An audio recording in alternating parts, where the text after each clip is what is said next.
Episode 141 नशे में सम्राट।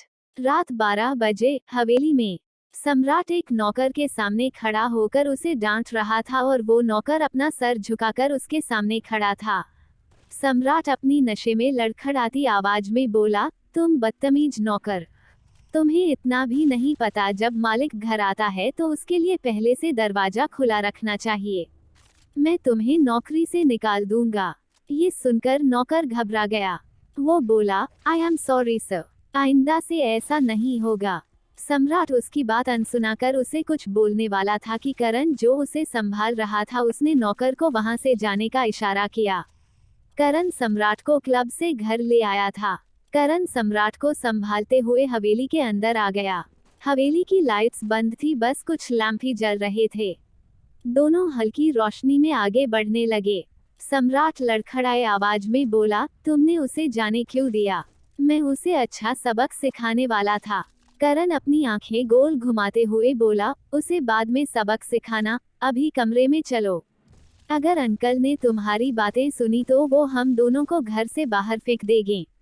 सम्राट ने उसकी बातें सुनी और हंसते हुए कहा, डैड मुझसे बहुत प्यार करते हैं। लेकिन फिर वो अपने चेहरे पर नफरत के भाव लाते हुए बोला, लेकिन वो उस अंश से ज्यादा प्यार करते हैं। उसने ये बात इतनी जोर से कही थी जो अब हवेली में गूंज रही थी। करण ने अपनी आंखें बंद की और अपना गुस्सा कंट्रोल करने की कोशिश करने लगा। उसने कहा, स्टॉप इट सम्राट, तुम कमरे में चलो, तुम नशे में हो। लेकिन सम्राट ने उसकी बातों को इग्नोर किया और कहा, मैं नफरत करता हूँ उनसे। उन्होंने आज तक मुझे कुछ नहीं दिया, बल्कि जो मेरा था उसे भी छीनकर उन्होंने अपनी उस नाजायज औलाद को दे दिया। हर कोई उस अंश को अच्छा समझता है, यहाँ तक कि मॉम भी। वो दांत पीसते हुए आगे बोला, लेकिन मैं मेरी हर चीज उससे वापस लूंगा। वो जो मेरा था, उसकी खुशी, उसकी हंसी, उसकी पहचाना, उसका पैसा, उसका पावर और उसने कहा ही था कि हवेली की सारी लाइट्स ऑन हो गईं। करण और सम्राट ने अपनी आंखों को बंद कर लिया। कुछ पल बाद जब लाइट्स उनकी आंखों में एडजस्ट हो गई तो दोनों ने आंखें खोली। दोनों अपने सामने शिवा को देखकर हैरान हो गए। शिवा सीढ़ी के पास खड़ा होकर अपने दोनों हाथों को बांधकर बिना किसी भाव के दोनों को घूर रहे थे। करण ने अपने मन में कहा, ओ शिट, ये सम्राट भी न। उसने सम्राट का हाथ छोड़ दिया तो सम्राट लड़खड़ा गया, लेकिन जल्द ही उसने खुद को संभाल लिया और सीधा खड़ा हो गया। उसके शर्ट के 3 बटन खुले थे और बाल पूरे बिखरे हुए थे। उसकी आंखें लाल थी और पैर लड़खड़ा रहे थे। वो पूरी तरह आवारा शराबी लग रहा था। वो शिवा के पास आते हुए बोला, ओ डैड, आप, व्हाट अ कोइंसिडेंस। मैं करण को आपके बारे में ही बता रहा था कि आप मुझसे कितना प्यार करते हैं। आपने मुझे RSR एम्पायर दिया। Thank you so much dad. लेकिन मैं, उसने इतना कहा ही था कि वो लड़खड़ा कर मुंह के बल जमीन पर गिर गया। उसका सर शिवा के पैरों के पास था और वो न जाने क्या क्या बड़बड़ा रहा था। शिवा ने गुस्से से करण को देखा और कहा, इसे कमरे में ले जाओ और अभी मुझसे मिलो। उद्धरण चिन्ह। ये सुनकर करण ने हाँ में सर हिलाया और सम्राट को लेकर चला गया। सुबह 8 बजे हवेली गार्डन एरिया में नीलिमा, शिवा और गौतम बैठकर चाय पीते हुए बातें कर रहे थे। शिवा ने अंश और सोना पर हमला होने वाली बात नीलिमा को अब तक नहीं बताई थी, इसलिए वो अंश से नाराज थी। क्योंकि अंश ने सम्राट पर हाथ उठाया था। उसने नाराज होते हुए कहा, पता नहीं अब ये लड़का कहाँ गायब हो गया है। मुझे तो सोना की फिक्र हो रही है, कहीं वो फिर से किसी और का गुस्सा उस पर न उतार दे। उद्धरण चिन्ह। शिवा ने कहा, तुम परेशान मत हो नीलू, अंश और सोना दोनों ठीक हैं। गौतम ने कहा, पर भाई साहब अंश ने उस दिन जो भी किया वो गलत है। उसे अपने गुस्से पर काबू रखना आना चाहिए। हम सब बचपन से अंश को जानते हैं, वो हमेशा से सम्राट से नफरत करता है। आखिर कब तक चलता रहेगा ये? शिवा ने गहरी सांस ली और कोई जवाब नहीं दिया। तभी उन तीनों की नजर घर से बाहर आते करण पर पड़ी। नीलिमा ने उसे तैयार देखा तो बोली, करण, तुम इतनी सुबह सुबह कहाँ जा रहे हो? करण उसके पास आ गया और बोला, नीलू बुआ, मैं इंदौर वापस जा रहा हूँ। उद्धरण चिन्ह। नीलिमा थोड़ी कंफ्यूज होते हुए बोली, लेकिन बेटा इतनी सुबह सब ठीक है ना? करण ने धीरे से कहा, नहीं बुआ, कुछ नहीं हुआ, सब ठीक है, आप परेशान मत हो। वो क्या है ना, इतने दिन दादू से दूर रहकर उनकी याद आने लगी है, और डैड ने भी मुझे जल्दी बुलाया है। कंपनी में काम बढ़ गया है, इसलिए अब मुझे जाना होगा। नीलिमा बात को समझाते हुए ज्यादा कुछ नहीं बोली। उसने कहा, ठीक है करण, अब तुम्हारे डैड यही चाहते हैं तो कोई बात नहीं, लेकिन नाश्ता तो करके जाओ। उद्धरण चिन्ह। करण उसे मना करते हुए बोला, नहीं बुआ, लेट हो जाएगा, अभी मेरी फ्लाइट है। नीलिमा ने हाँ में सर हिलाया और उसके गले लगते हुए बोली, ठीक है, अपना ध्यान रखना। करण ने भी उसे गले से लगा लिया और शिवा को देखने लगा। शिवा में उससे अपनी नजर फेर ली।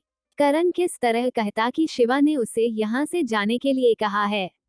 कल रात शिवा ने उसे धमकाते हुए यहाँ से जाने के लिए कहा था, क्योंकि उन्हें पता था करण और सम्राट के बीच क्या खिचड़ी पक रही थी। करण कार में बैठ गया और कार चल पड़ी। उसने अपनी मुट्ठी कसकर बांध ली और कहा, नहीं, मैं ऐसे खाली हाथ वापस नहीं जा सकता। मैं इतनी आसानी से हार नहीं मानूंगा। मुझे वो किसी भी हाल में चाहिए। बहुत कर लिया इंतजार, अब मैं वो करूंगा जिसके लिए मैं यहाँ आया हूँ। मैं उसे अपने साथ लिए बिना कहीं नहीं जाऊंगा। CH 142 सुधा का सोना को समझ। अगली सुबह किसी ने कमरे का दरवाजा खटखटाया। उसकी आवाज सुनकर सोना, जो बेड पर सिकुड़कर सो रही थी, वो जाग गई। उसने अपने आसपास देखा, अंश कमरे में नहीं आया था। उसने अपने मन में कहा, ये रात से कहाँ गायब हो गए, कहीं वापस चले तो नहीं गए। ये सोचते हुए वो उदास हो गई। वो बेड से उठकर दरवाजा खोलने चली गई। उसके सामने सोना की उम्र की एक लड़की खड़ी थी, जिसके हाथ में कुछ कपड़े थे। ये सुजीत की छोटी बहन शिल्पी थी। शिल्पी ने कहा, दीदी, माँ ने आपके लिए कपड़े भेजे हैं, आप तैयार होकर बाहर आइए, माँ ने आपको बुलाया है। सोना ने हाँ में सर हिलाया और कहा, ठीक है, हम आते हैं। शिल्पी वहां से चली गई। उसके जाने के बाद सोना सोचने लगी कि अंश आखिर गया कहाँ। कुछ देर बाद वो तैयार होकर बाहर आ गई। बाहर कुछ लोग काम कर रहे थे, ऐसा लग रहा था जैसे फंक्शन की तैयारी चल रही हो। उसने इधर उधर देखा, लेकिन अंश कहीं नजर नहीं आया। उसे ऐसे किसी को ढूंढते देखकर सुधा उसके पास आते हुए बोली, बिटिया तुम आ गई, चलो मुझे तुमसे कुछ काम है। और वो उसे अपने कमरे में ले आई।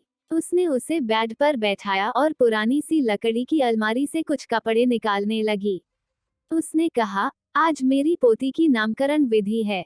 हाँ जानती हूँ यह कुछ ज्यादा जल्दी है इस रस्म को करने में, लेकिन मैं चाहती हूँ तुम और तुम्हारे पति इसमें शामिल हो। देखो, इसमें से तुम्हें कौन सा पसंद आया। ये मेरे पास कुछ नए कपड़े हैं। सोना ने उन्हें देखा और उसे समझ नहीं आया वो क्या कहे। सुधा जी ने सोना का कंफ्यूज चेहरा देखा तो एक लाल रंग की साड़ी उठाकर उसके ऊपर लगाते हुए बोली, तुम ये पहनना, ये तुम पर बहुत अच्छी लगेगी, देखना तुम्हारा पति तुमसे नजरें नहीं हटा पाएगा। सोना ने उन्हें अपनी खाली आंखों से देखा और अपने मन में कहा, वो तो हमें देखना ही नहीं चाहते। सुधा ने उसे ऐसे खोए हुए देखा तो कहा, क्या हुआ बिटिया, तुम्हारा चेहरा क्यों उतरा हुआ है, कोई बात है क्या? सोना ने ये सुना और नहीं में सर हिलाया। सुधा साड़ी को साइड में रखकर उसके पास बैठते हुए बोली, तुम अपने पति के बारे में सोच रही हो। उसे अपनी मन की बात समझते देख सोना सुधा को देखने लगी। सुधा ने उसका मायूस चेहरा देखा तो उसके गाल पर हाथ रखते हुए बोली, क्या हुआ बिटिया, तुम्हारे और तुम्हारे पति के बीच सब ठीक है ना? उद्धरण चिन्ह। सोना ने कुछ भी नहीं कहा। सुधा उसकी परेशानी समझते हुए उसका हाथ पकड़ते हुए बोली, अगर कोई बात है तो तुम हमसे कह सकती हो, हम तुम्हारी माँ जैसे हैं ना? उद्धरण चिन्ह। सोना ने अपने होठों को दांतों से दबा लिया और अपना सर झुकाते हुए बोली, काकी वो आगे कुछ बोल नहीं पाई। उसे समझ नहीं आया वो क्या कहे।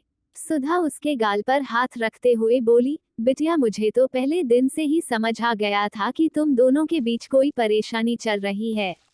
पर तुम परेशान मत हो, सब ठीक हो जाएगा। पति पत्नी के बीच तो अनबन होती ही रहती है, कभी हंसना कभी रोना तो चलता ही रहता है। इसके लिए मन छोटा नहीं करते। अब तुम हमें और तुम्हारे काका को ही देख लो, हमें साथ रहते हुए कितने ही बरस हो गए। जिंदगी ने कितने ही उतार चढ़ाव दिखाए हमें, लेकिन हमने एक दूसरे का साथ नहीं छोड़ा। अगर प्रेम है तो जिंदगी में तो सब कुछ है। और देखो अब तो हमारी छोटी सी पोती भी आ गई। जिंदगी में अब और क्या ही चाहिए। सोना उसकी बात सुनकर उसे देखने लगी।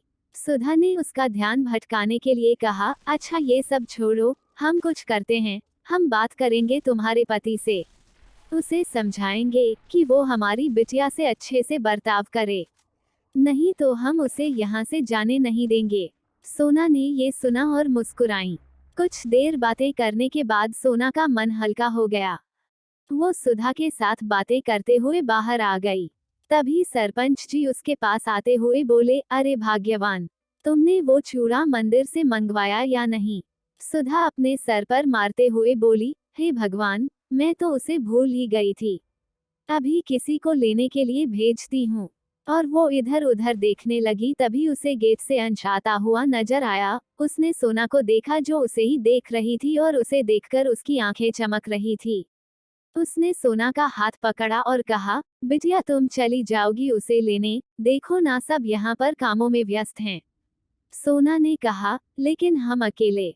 उद्धरण चिन्ह। सुधा ने अंश को आवाज देते हुए कहा, बेटा इधर आओ। सोना ने ये देखा और अपना सर झुकाकर खड़ी हो गई। अंश ने उसकी आवाज सुनी और वो अपनी हमेशा की तरह सड़ी हुई शक्ल लेकर उनके पास आ गया। उसने सुजीत का सफेद कुर्ता और पजामा पहना था जो अंश के लिए थोड़ा बड़ा था। अंश था तो बहुत लंबा चौड़ा, लेकिन सुजीत का शरीर पहलवान का था जिसकी वजह से उसके कपड़े अंश पर थोड़े बड़े ज्यादा लग रहे थे। सोना उसे अपनी तरफ आते देख रही थी। तभी वहां काम करने वाला लड़का अंश से टकरा गया जिसे अंश घूरने लगा। सुधा ने ये देखा और धीरे से कहा, अब समझ आया तुम्हारे और तुम्हारे पति के बीच बनती क्यों नहीं। जब तुम्हारे पति की शक्ल ही ऐसी सड़ी हुई हो तो तुम्हारे बीच हो ही क्या सकता है।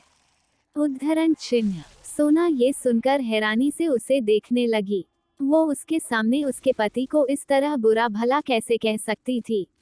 सुधा ने अंश की तरफ इशारा करते हुए कहा, देखो तो कैसे घूर रहा है उसे, जैसे अभी कच्चा चबा जाएगा। ऐसे में तुम प्यारी सी बिटिया उसके साथ खुश कैसे रह सकती हो? हमें डर है तुम्हारे बच्चे इस पर ना जाएं।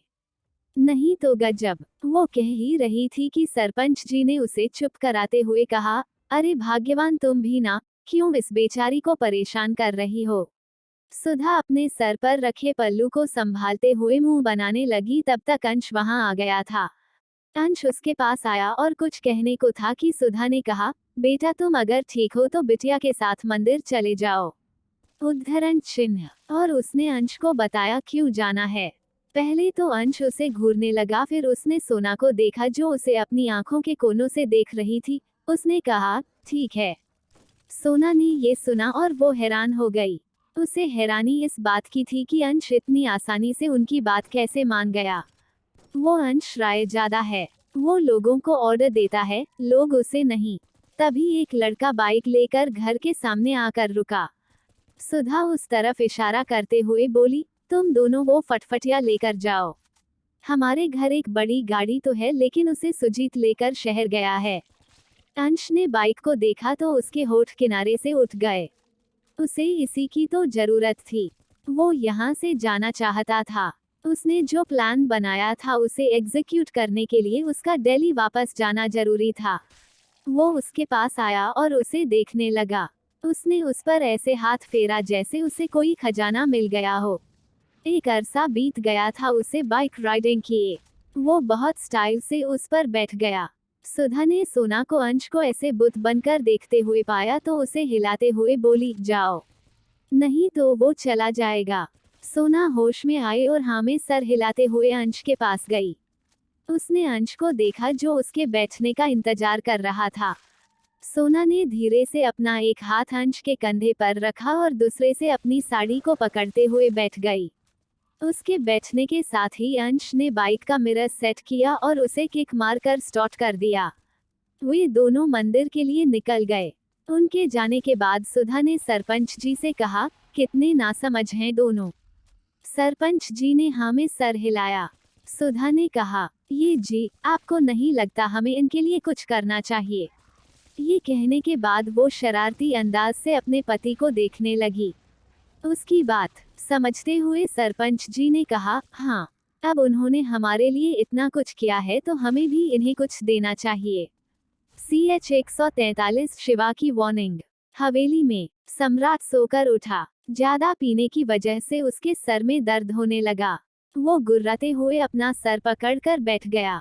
तभी उसके सामने किसी ने नींबू पानी का ग्लास बढ़ा दिया। सम्राट ने अपना सर ऊपर करके देखा। उसके सामने शिवा बिना एक्सप्रेशन के साथ खड़ा था। सम्राट सीधा बैठते हुए बोला, डैड आप। शिवा ने अपनी ठंडी आवाज में कहा, पी लो, नींबू पानी है, तुम्हें सर दर्द से आराम मिलेगा। उद्धरण चिन्ह। सम्राट ने धीरे से अपना हाथ आगे करके उस ग्लास को ले लिया। सम्राट ने अपने मन में कहा, डैड यहाँ क्यों हैं? क्या मैंने कल रात कुछ कह दिया? शिट। उसने अपनी आंखें बंद कर ली। फिर उसने आंख खोलकर शिवा को देखा। शिवा कमरे में घूमते हुए वहां की चीजों को देखने लगे। कमरा बहुत बड़ा और साफ सुथरा था। वहां की हर एक चीज अपनी जगह पर सलीके से रखी हुई थी। महंगी पेंटिंग दीवार पर टंगी हुई थी। लकड़ी के सेल्फ पर बुक अच्छे से रखी हुई थी। सम्राट ने नींबू पानी पी लिया और खाली ग्लास को टेबल पर रखकर बेड से उठ गया। वो शिवा को अपने कमरे में घूमते देखने लगा। सम्राट ने थोड़ा हिचकिचाते हुए कहा, डैड आप क्या देख रहे हैं? आप कुछ ढूंढ रहे हैं क्या? आप मुझे बताइए, मैं ढूंढ दूंगा। उद्धरण चिन्ह। शिवा कमरे में चारों तरफ अपनी नजर घूमते हुए बोला, कुछ नहीं, बस मैं देख रहा हूँ मेरा बेटा कितना काबिल है। वो अपने डैड को हर वक्त प्राउड फील करवाता है। हर फील्ड में बेहतर। देखो तो कितने सारे अवार्ड्स है। ये कहते हुए वो उसके मेडल्स और अवार्ड्स को छूने लगा। सम्राट कंफ्यूज होकर शिवा को देखने लगा।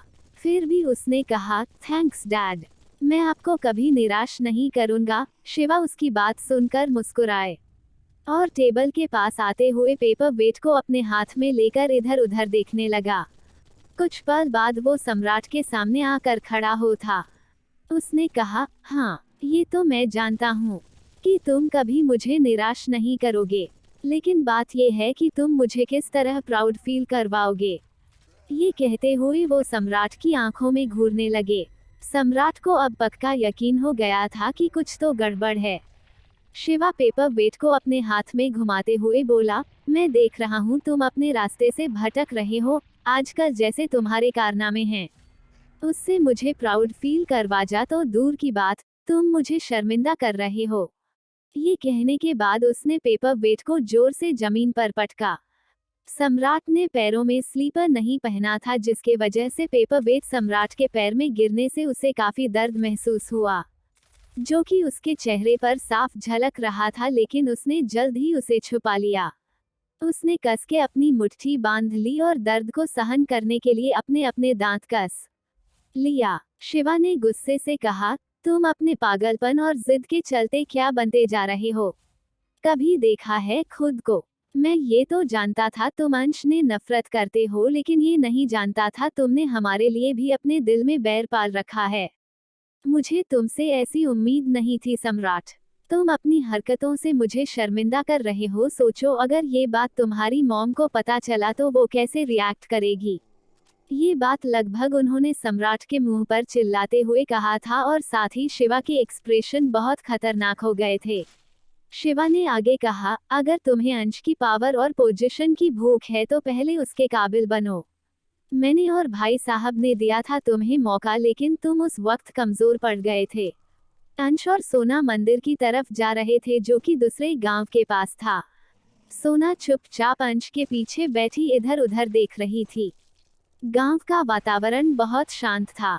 जितनी दूर नजर जा रही थी वहां तक गांव वालों के बड़े बड़े खेत थे जिनमें फसलें उगाई गई थी।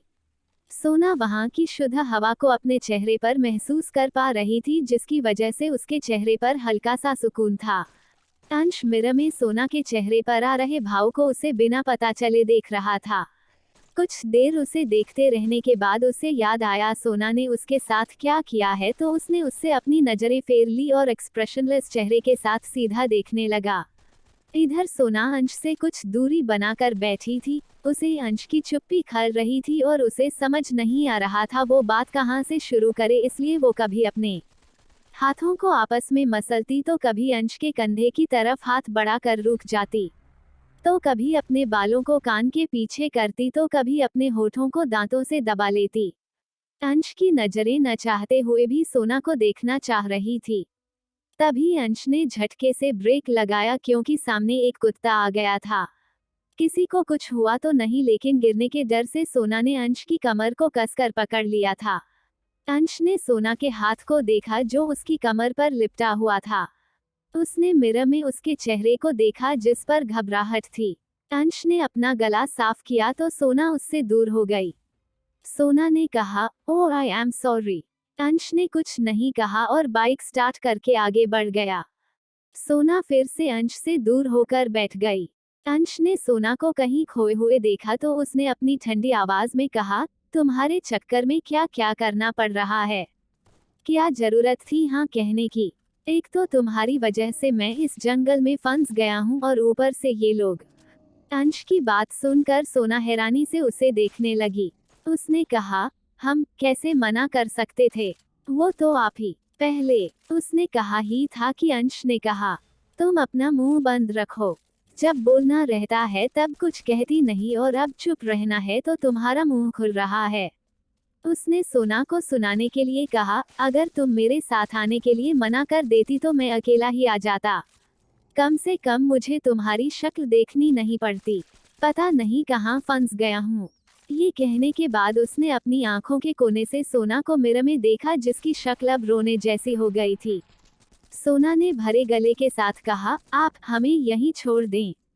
हम वापस चले जाएंगे। आप जाइए मंदिर। सोना की बात सुनकर अंश ने कहा, छोड़ देता लेकिन मैंने अभी तक तुमसे मेरे करोड़ों के नुकसान का हिसाब चुकता नहीं किया है। तुम्हारी वजह से मुझे क्या क्या नहीं देखना पड़ा। इतनी आसानी से तुम्हें कैसे छोड़ दूं? अंश की बातें सुनकर सोना की आंखों में लगभग आंसू आ गए थे। उसने खुद को रोने से रोकने के लिए कसकर अपने कपड़े को पकड़ लिया। ये अंश एक भी मौका नहीं छोड़ रहा था उसे टॉन्ट करने का। अंश ने देखा सोना लगभग रो देने वाली थी। उसने जल्दी से अपनी नजर उससे फेर ली। ये इंसान आज भी सोना की आंखों में आंसू नहीं देख पा रहा था और कहता है गिन गिन कर हिसाब चुकता करेगा। वे अभी जा ही रहे थे कि उनकी गाड़ी के आगे एक जीप आकर रुकी। अंश ने जल्दी से ब्रेक लगाया और बाइक झटके के साथ रुकी।